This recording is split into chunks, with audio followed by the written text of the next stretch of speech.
Being somebody who got stabbed 54 times in one sitting, nearly was killed, and was literally on my deathbed, well, this is what it feels like to bleed out, if you ever were wondering.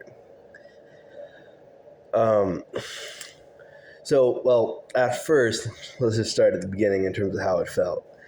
When the event first started happening, when he obviously came out with a knife, well, I had my adrenaline going, so I didn't feel shit, alright? Fight or flight, fucking pumping through my veins, adrenaline. I didn't feel shit. Then the fight went from the middle of my house to the back of my house, all the way to the front of my house. And he's put tons of holes in me. We got the neck right there. All the ones on my face. Here got cut in half. Arms. Ribs.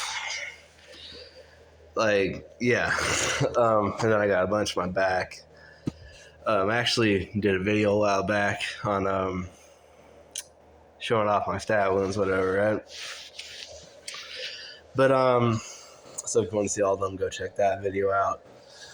But so I didn't feel shit because I had my adrenaline going. But in terms of pain, everything I felt was just like pressure, like pressure.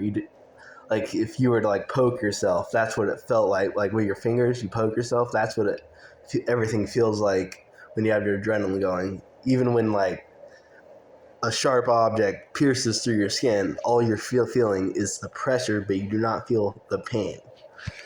So then, like I said, the fight started in the middle of my house, went all the way to the back of my house, actually in this exact room, and then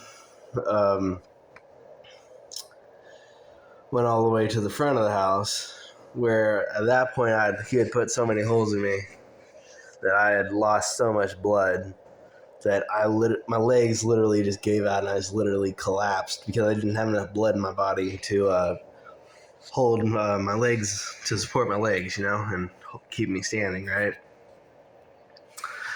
And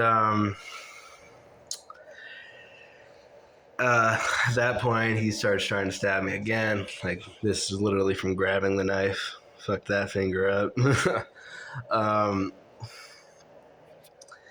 And thanks to my neighbor, well, my final stand was trying to choke him out and stuff while he was stabbing the shit out of me. And my neighbor ends up tackling him and so forth, right? But as I'm waiting for the fucking ambulance to come pick me up, like, things just started getting I just slowly started getting like weaker and weaker. And I had so little blood in my body, and which is so weak that I was basically paralyzed. Like, I wasn't paralyzed in the sense that like my nerves were fucked up. My nerves were still there. My spine was still intact. Everything was completely fine. But I just had so little blood in my body that I couldn't move, didn't have enough energy, didn't have enough strength to get up.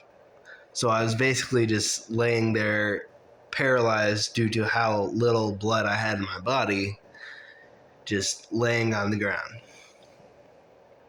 And so the cops come in with guns drawn, obviously. Paramedics come in, strip me naked, and put me on what felt like a bed sheet. But I had so much, like, all these cuts on my face. There's one right there, one right there. Nose is all cut up. Like, all that was just dripping down into my eyes. Everything was all blurry, right? But so I couldn't see shit. Everything was just one big white blur, Like, I could tell the difference between like a window or a wall, or whether I'm outside, just because of like the amount of light coming off everything, or a slightly like tint of different coloration. But for the most part, because I had so much blood in my eyes, that it was just, everything was like a big white blur, right?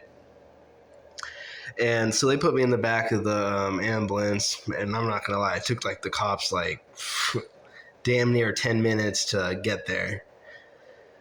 Cops and paramedics, everybody was home when this happened. So and shit, I mean, if my family wasn't home, shit, I probably would have been dead, straight up, because they're the ones who called the ambulance. They were the ones who called the cops and shit. And then if it wasn't for my neighbor tackling my brother, then yeah, I would probably be dead.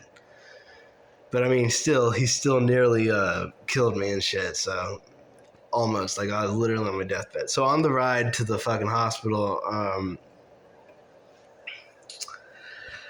like I said, even when I was there, like, I was already weak enough. Like, before I was in the ambulance, I was just so weak, like, I couldn't even get up. When they put me in the ambulance on the ride to the hospital, they took me to UCLA, because I'm in LA, obviously. And on the ride there, like, I was just getting so fucking weak. Like, and just like drowsy, like, think of like when you like drink like a bunch of alcohol and you get like that drowsy effect where you're just like struggling to keep your eyes open. Like, that's exactly what it felt like, except with me, that drowsy effect was death coming. That was my system shutting down and me about to die. Versus you drink a bunch of alcohol, that's just you about to pass out because of how much alcohol you have, but you're gonna wake up the next fucking day. But at this point, like, I was just like, fuck it, right? Like, who gives a shit? This is where I'm at. This is what happened, right? And surprisingly, like, I knew I was probably gonna die, like 99% chance I was gonna fucking die, but at that point I was just like, well, this is my situation. This is where I'm at. Who cares? Let's just go with it, right? But yeah, then like every now and then I would just give in to the tiredness and close my eyes, like drifting off to sleep, just because of how weak I was, because of how little blood I had in my body. Paramedics started yelling at me, like shaking me and shit. Hey, wake up! Keep your eyes open! Keep your eyes open! Stay conscious! Blah blah blah. Right? And I would be like, all right, and just struggle to keep my eyes open and shit. And then I started dozing off again. Then they'd be like, hey, wake up, wake up. And I swear this happened like 3 or 4 times in the ride to the ambulance. I mean, in the ambulance ride to the hospital or whatever. And then when they finally got me to UCLA, the hospital or whatever, like, I was just like I was like barely conscious, just like struggling to stay awake. And then last thing I remember was like some nurse or something screaming like, oh my God, because obviously I was covered in blood. I had like 54 fucking holes in me, straight up. And yeah, like, this isn't something that the nurses see on an everyday basis. And then one of the doctors starts yelling at them like, hey, get your shit together, this dude's about to die. Right? Do your fucking job. Like, he literally told the nurse that, like, get your shit together, this dude's about to die, do your fucking job. Which was kind of funny. But yeah, then all I remember was just going around a whole bunch of like corners and pushing me, trying to get me to wherever the fuck the operating room was, right? And then everything just goes blank. I'm not sure if I legit died or if they just put me under, but I wasn't in an operating room when everything went blank. I was just in a hallway. That's the last thing I remember. Then obviously they sewed me up, gave me a blood transplant and all that other good shit, And I woke up the next day in intensive care, and then I was in the hospital for like a fucking month.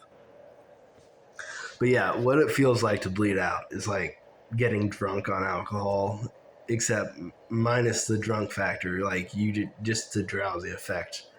But like the extreme drowsy effect where you've drunk so much alcohol to the point that you're about to pass out. Or for any of you heroin people out there, I don't personally do heroin, but I know people who do. Think of like somebody who's like nodding out on heroin. Like you're just struggling to stay awake. But you get the same exact drowsy effect when you drink a bunch of alcohol. Like you're struggling to stay awake. That's what it feels like to bleed out. And like when you're on like the near death point of bleeding out, it's like struggling to stay awake, drowsy effect, and yeah, you're just struggling. All you can think about is falling asleep, and you're just struggling to, and closing your eyes, falling asleep is all you can think. That's all you're on your mind. You're not giving a fuck about it, whether it's fucking, whether it's death or not. Like you know it's death, but you just don't give a fuck. Like all that's on your mind is just closing your eyes and just falling asleep, even though that sleep is death. And yeah. But in my case, I was lucky enough to fucking pull through somehow, and here I am talking about it.